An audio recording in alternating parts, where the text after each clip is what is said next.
On va parler des polices municipales et on va en parler avec vous, Marion Canales. Merci beaucoup d'être notre invitée, sénatrice socialiste du Puy-de-Dôme. Le Sénat qui a donc entamé hier l'examen du texte pour donner plus de pouvoir aux polices municipales. On va évidemment y revenir dans quelques instants, mais d'abord regarder une de la presse régionale. On en a sélectionné 3. La une de Nice Matin, une prof poignardée par un de ses élèves. On vient d'en parler avec Guilhem Ricavi, une enseignante d'art plastique d'un collège de Sanary, blessée par un élève de 14 ans. Son pronostic vital étant toujours engagé. La une des dernières nouvelles d'Alsace, c'est Marine Le Pen. Procès du RN.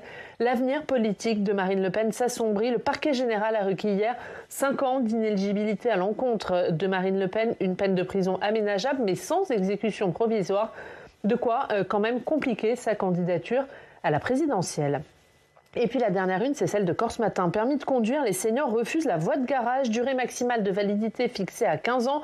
Contrôle médicaux obligatoire. C'est un vote du Parlement européen qui fait que le permis de conduire est revu en profondeur. Les premiers à être impactés, ce sont les automobilistes les plus âgés qui ne veulent pas remiser leur précieux sésame. De quelle ligne avez-vous envie de nous parler ? Je vais vous parler de la professeure qui a été poignardée en pleine classe. Avant, je vais quand même vous dire que sur les nouvelles d'Alsace, je pense que c'est hier, la une, c'était ce petit garçon qui a été victime d'un viol collectif sous emprise chimique et qui m'a profondément perturbée et je crois vraiment qu'il faut qu'on puisse continuer d'en parler. Donc je remercie. Je crois que c'est ce quotidien qui a sorti cette une-là, qui a été ensuite reprise, même si les faits se sont tenus dans un autre département. Et, dans le Nord. Ouais. Donc cette professeure, c'est encore dans une école un drame absolu pour elle naturellement, pour les élèves qui ont assisté et vu la scène, de leurs professeurs, de leurs camarades de classe. J'entendais que les circonstances doivent être encore un peu éclaircies. Hier, il y a une professeure qui disait que c'était un élève perturbateur. Ce matin, on apprend qu'il y avait des mesures, justement, d'éducation dans sa famille. Bon, il va falloir connaître un peu le contexte, mais bon, ça rappelle beaucoup trop d'autres événements en France et ça devient un sujet beaucoup trop souvent à la une de nos quotidiens, avec derrière un sujet de santé mentale qui reste, je pense, prégnant. Après, on verra si ça le concerne. Mais je veux rappeler aussi ce qui s'était passé à Nantes entre deux élèves qui avaient conduit à la mort d'une jeune fille. Et il y a eu des réactions politiques, notamment de l'extrême droite, Éric Ciotti, qui appelle à des mesures qui rétablissent l'autorité. Qu'est-ce que vous en dites ? Rétablir l'autorité, c'est pas que la répression, c'est pas le yakaphoton, c'est tout ce qu'on défend en matière de prévention, les moyens pour la prévention, pour l'accompagnement, pour les difficultés, pour les familles qui rencontrent des difficultés, l'accompagnement à la parentalité. Donc voilà, en même temps, c'est ce même Éric Ciotti qui est capable de dire qu'il faut supprimer les allocations pour les familles soi-disant défaillantes. Bon, c'est pas comme ça, qu'à mon avis, qu'on rétablit la chose. Mais je pense que le ministre de l'Éducation y est allé, c'est toujours un signal qui est envoyé aux familles. Je repense à ce petit garçon. Je veux aussi dire qu'on se déplace assez peu dans ces affaires-là. Ça aurait aussi mérité une parole peut-être un peu plus forte et collective. Un mot sur une autre actualité, on l'a vu, c'était une autre une, c'est les réquisitions qui sont tombées dans le procès du Front National, des assistants parlementaires du Front National pour Marine Le Pen, 4 ans de prison, dont un ferme, 5 ans d'inéligibilité, un réquisitoire sévère, mais pas d'exécution provisoire. Est-ce que pour vous, ça change la donne pour 2027 ? Affaire à suivre. Nous, on est engagés contre les idées qui sont de plus en plus, vous l'avez dit tout à l'heure, parfois relayées du Rassemblement national, cette perfusion lente de ces idées. Donc, que ce soit Marine Le Pen, Jordan Bardella ou quiconque les fera vivre en 2027, le sujet de 2027, ce sera avant tout ce qu'on propose aux Français pour construire plutôt que le candidat du Rassemblement national. Voilà, pour construire un récit. En tout cas, selon moi... Mais Jordan Bardella, ça vous inquiète plus que Marine Le Pen ? Ni l'un ni l'autre. Il faudra de toute façon être projet contre projet, ce qu'on fait d'ailleurs régulièrement, y compris dans les législatives partielles, où on dit qu'il y a des incohérences entre ce que le Rassemblement national dit et ce qu'ils votent dans l'hémicycle, notamment à l'Assemblée nationale, où ils sont plus nombreux. À moins de 6 semaines des municipales, la sécurité reste l'une des préoccupations majeures des Français et un déterminant du vote. Alors faut-il donner plus de pouvoir aux polices municipales? Un projet de loi est examiné en ce moment même au Sénat. Rémi, vous allez nous l'expliquer, nous dire ce que contient ce texte et comment s'est passée la séance d'hier. Puisqu'on le disait, le Sénat a donc débuté ses travaux autour de l'élargissement des pouvoirs des policiers municipaux. En effet, le Sénat va encore débattre lors des 2 prochains jours d'un projet de loi initié par le Sénat et porté par Laurent Nunez, ministre de l'Intérieur.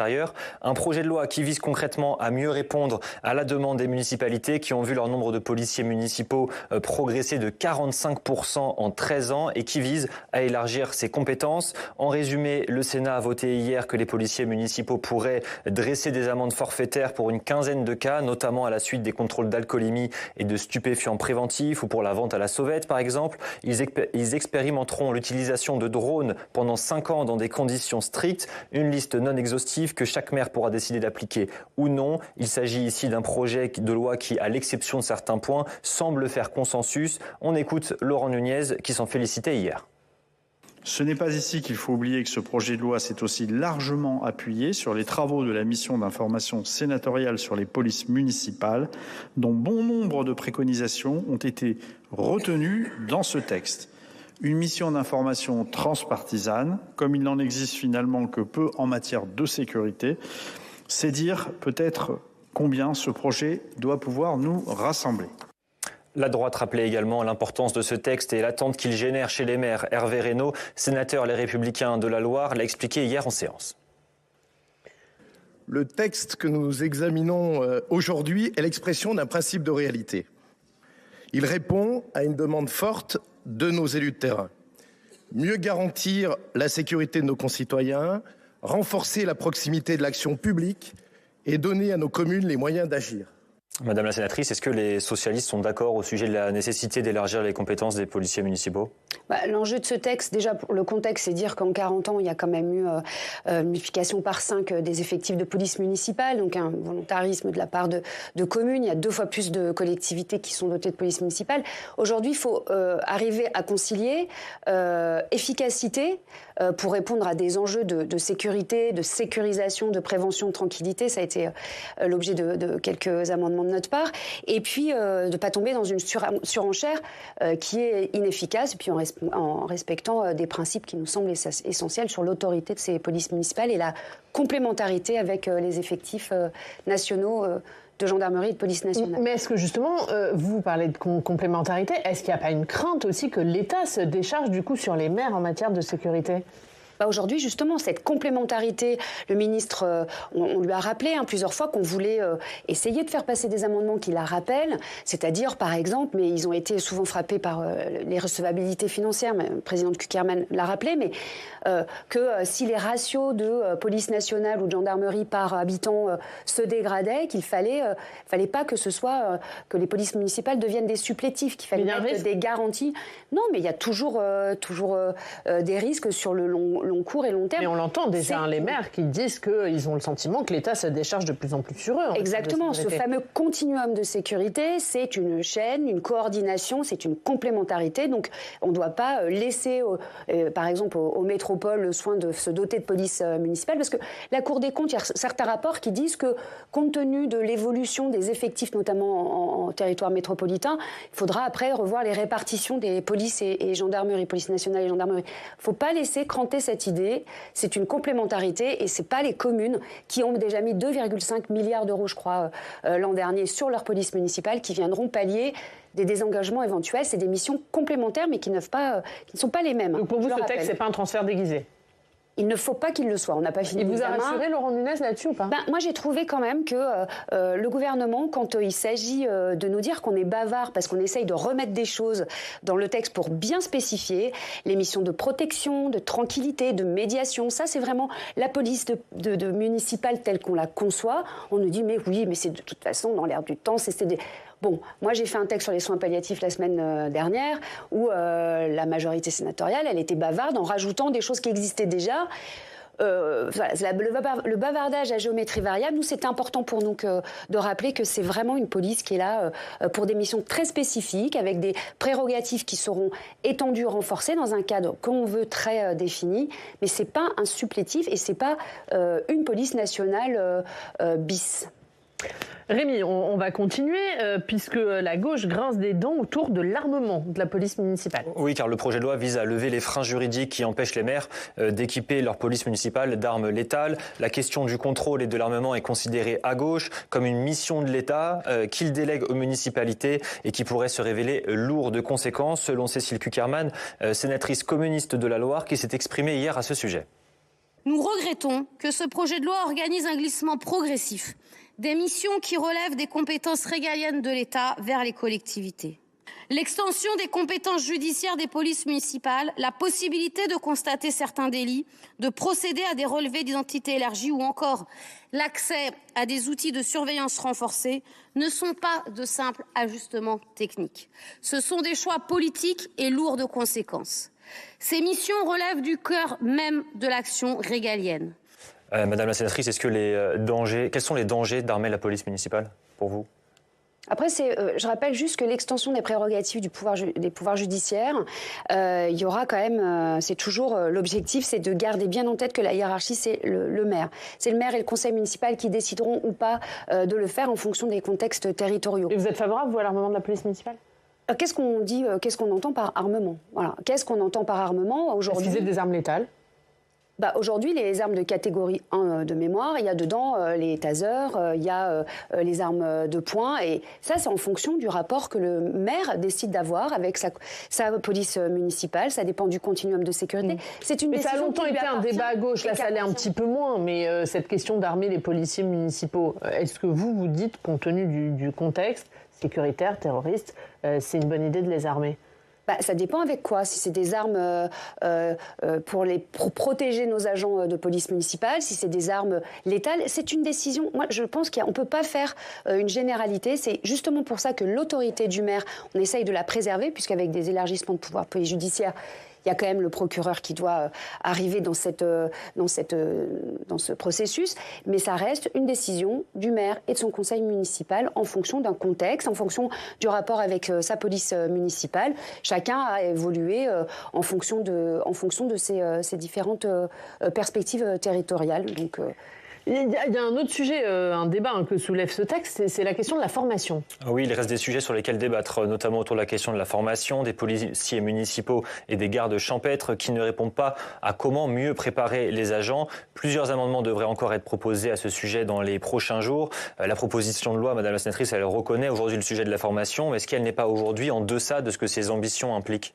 De toute façon, la réalité, c'est qu'en même temps qu'on étudie ce texte, on nous a annoncé que le CNFPT aurait 440 millions d'euros de moins de budget. C'est le CNFPT qui forme justement nos polices municipaux. Et pourquoi nos policiers municipaux, quand on recrute, on met énormément de temps à les avoir sur le terrain. Et voilà, en étant les locales, on le sait tous. C'est parce qu'il y a toute une formation qui a ralenti, parce que justement, il y a de plus en plus de formations à délivrer, parce qu'il y a des équipements qui nécessitent une formation, parce qu'il y a des recrutements qui ont été multipliés par 5 en 40 ans. Et en même temps, on ne donne pas au CNFPT finalement les moyens. Enfin, en tout cas, les moyens sont interrogés. Aujourd'hui, voilà, pardon. Et donc aujourd'hui, c'est un article qu'on va étudier, je pense, aujourd'hui, qui n'est pas encore passé. Mais oui, bien sûr, il faut former, il faut accompagner nos policiers municipaux. Mais ça fait partie des inquiétudes que suscite ce texte pour vous, qu'on équipe qu'on donne des pouvoirs à des policiers municipaux, qu'on les équipe éventuellement d'armes, alors qu'ils ne sont pas suffisamment formés pour. Oui, je pense qu'il faut quand même ne pas non plus dire qu'on peut maintenant tout faire au prétexte qu'on a exercé d'autres fonctions avant. Il y a une police municipale qui n'a pas les mêmes fonctions et je pense qu'il faut quand même rentrer dans la fonction. Il faut que ces agents soient à minima formés. Mais il y a beaucoup d'autres choses sur lesquelles on est intervenu sur les AFD, les expérimentations aussi. On pense que ça aurait pu être expérimenté avant d'être généralisé. Pourtant, ce texte sur les polices municipales, ça fait longtemps qu'il chemine. Il est issu du Beauvau des polices municipales. Pour vous, il n'y a pas eu suffisamment de temps de réflexion, de discussion, de dialogue avant de le présenter au Parlement ? Si, je pense que déjà c'est un projet de loi. parce qu'on a eu beaucoup de propositions de loi récemment sur des sujets extrêmement importants, comme le droit à mourir ou les soins palliatifs. Bon, là, c'est le présenté par le gouvernement, on précise. Voilà, le gouvernement qui présente son projet de loi issu de travaux transpartisans souvent. Donc, il y a de toute façon une obligation de se poser la question de comment on renforce les polices municipales sans tomber dans la surenchère sécuritaire et en gardant un cadre pour ces policiers municipaux et leurs élus. Est-ce que selon vous, il manque un volet salarial et social? C'est ce que disent certains syndicats de police. Sur les gardes champêtres, par exemple, nous, on a proposé qu'il y ait des reconnaissances, en tout cas qu'on se pose la question de la reconnaissance des catégories B. Alors, les gardes champêtres, il y en a, leur nombre a été divisé par 2 durant ces dernières années. Mais on a proposé justement une reconnaissance, puisqu'on va élargir leurs prérogatives et en attendant, ils ne peuvent pas être reconnus comme des catégories B. Et donc, avec les revalorisations et reconnaissances salariales et statutaires, bon, ça n'a pas été retenu, mais on est encore en train de continuer l'examen de ce texte. Et puis, on verra aussi avec la navette, puisque ce texte reviendra au Sénat. Et si vous l'avez dit, ce texte laisse beaucoup de décisions à la main des maires. Est-ce que du coup, il y a une inquiétude sur une forme d'inégalité territoriale qu'il pourrait générer ? Ce qui est sûr, c'est que c'est pour ça que je vous dis que ces polices municipales, aujourd'hui, ça doit être un complément aux actions régaliennes des polices nationales et des gendarmeries, car en fonction des moyens aussi des collectivités locales concernées, on n'a pas tous les mêmes latitudes, et donc il ne peut pas y avoir, inégalité. Mais ça risque de créer une fracture, du coup, une fracture territoriale, des inégalités territoriales ? Ça dépendra, et ça a été répété par mes collègues, ça dépendra des garanties qui sont celles de laisser la latitude au maire de prendre ses décisions en fonction. Et c'est pour ça que ce n'est pas un supplétif aux polices nationales qui doivent être garanties. Il a été interpellé hier en séance, Laurent Nunez, sur cette question des inégalités territoriales, notamment par la gauche. Est-ce que là aussi, sa réponse vous a satisfait ? Non. Pour le moment, on attend quand même que ce soit traduit en acte. On a des collectivités locales qui subissent des coupes quand même dans leur dotation. Donc, il faudra quand même s'assurer que la police nationale n'enlève pas d'effectifs là où des polices municipales sont renforcées. C'est pour ça qu'on lui a dit, il ne faut pas que ce soit un supplétif. Allez, on va terminer en allant chez vous, dans votre région. Vous êtes élu d'Auvergne. Est-ce que vous êtes abonné, Marion Canales, à la chaîne YouTube de Guy Gatignol ? Mais j'espère. Alors, je connais bien Guy, je le croise sur pas mal de manifestations.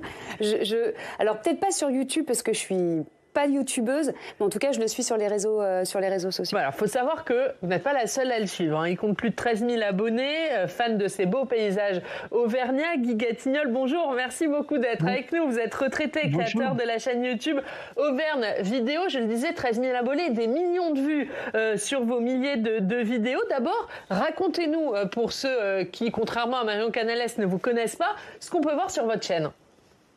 Eh bien, moi, en fait, on peut voir la ruralité. Moi, j'ai voulu parler de l'Auvergne, parler de la ruralité, dire qu'il se passe plein de choses à la ruralité et dans tous les domaines.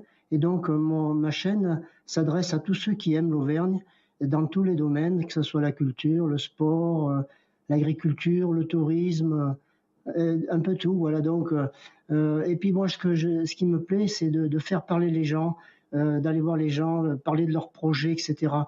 Dernièrement, là, une boulangerie qui s'est créée à Singles. Alors, Marion, vous allez bien sûr, vous connaissez, et aller s'installer à Singles, eh bien, en faisant du pain au levain, une reconversion à 40 ans, eh bien, pour moi, c'est merveilleux de montrer ça, de montrer que les gens aiment notre beau pays, notre Auvergne. Alors vraiment, oui, Guy, c'est la ruralité, c'est toutes les manifestations et puis avec vraiment un contact hyper agréable et donc des moments toujours surprenants dans ces vidéos.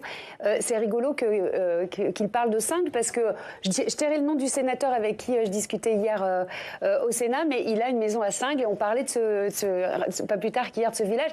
Donc Guy, vous pourrez peut-être croiser des sénateurs pas du Puy-de-Dôme dans ce beau village, notamment de Singles. Comment vous est venue cette idée, Guy Gatignol, de cette chaîne YouTube et de faire ces vidéos ? Alors, c'est une bonne question, parce que, justement, moi, il y a quelques années, je me suis dit, mais je trouvais qu'on avait un mauvais regard une mauvaise appréciation de la ruralité. Enfin, c'était surtout les citadins. Bon, pas Marion, parce qu'elle connaît bien la ruralité. Mais je trouvais que on avait une image de la ruralité, il se passe rien, c'est un mouroir, il n'y a pas de jeunes, ou les vieux, ils font rien. Eh bien, c'est l'inverse que je veux démontrer, c'est-à-dire en allant voir les gens qui ont des projets, beaucoup de jeunes, j'aime bien mettre en avant les jeunes, parce que qui s'installent, par exemple, beaucoup en agriculture. Et c'était pour montrer que notre ruralité, elle est belle, on y vit bien, et puis on se plaint pas, on a tout ce qu'il faut, on a la culture, on a du sport, on a des associations, et puis je m'aperçois qu'il y a beaucoup de gens qui viennent s'installer chez nous, qui reprennent des commerces, et tout ça c'est bon signe pour nous, quoi, et puis pour les gens qui y vivent. Et je le disais, Guy Gatignol, c'est des millions de vues que cumulent vos vidéos. Est-ce que vous attendiez un tel succès ? Eh bien, j'ai tout fait pour travailler un maximum sur ces vidéos. Et puis, je me suis aperçu que eh bien, les gens d'Auvergne eh bien, commencent à apprécier ce que je fais parce que je parle d'eux. Et comme ils disent, tu nous représentes et tu nous présentes comme on est. Ça me plaît de dire que ce que je fais, eh bien, ça leur plaît parce que je parle d'eux. Et voilà, c'était le but. Et alors pourquoi ? Alors est-ce que moi de voir que ça prend de l'ampleur, ça me plaît parce que ça veut dire que c'est l'Auvergne qui est montrée, l'Auvergne dans ses campagnes. Et ça me plaît, ça veut dire que que ce que je fais eh bien, a une utilité, même si moi je le fais par passion, par partage et par plaisir. Marion Canales, qu'est-ce que ça traduit, ce succès, selon vous ? Moi, je crois que ça traduit plusieurs choses. Bon, vraiment, il y a une valorisation de notre territoire et merci, mais je crois que ça va au-delà avec les millions de vues. Déjà parce que je pense que Guy, justement, il l'a dit très justement, c'est pas un positionnement narcissique comme on a de plus en plus dans le dévoiement des réseaux sociaux. On se met soi-même en scène. Guy met les autres sur le devant de la scène. Il se met pas en scène. Alors, il finit par le devenir parce qu'il est acteur évidemment de son propre récit. Mais déjà, il y a ça. C'est en fait l'esprit initial de YouTube, des réseaux sociaux, où c'était un écho, où on mettait des trucs positifs. Et puis surtout, il n'y a que du positif et ça fait du bien. On est quand même dans une époque particulièrement anxiogène.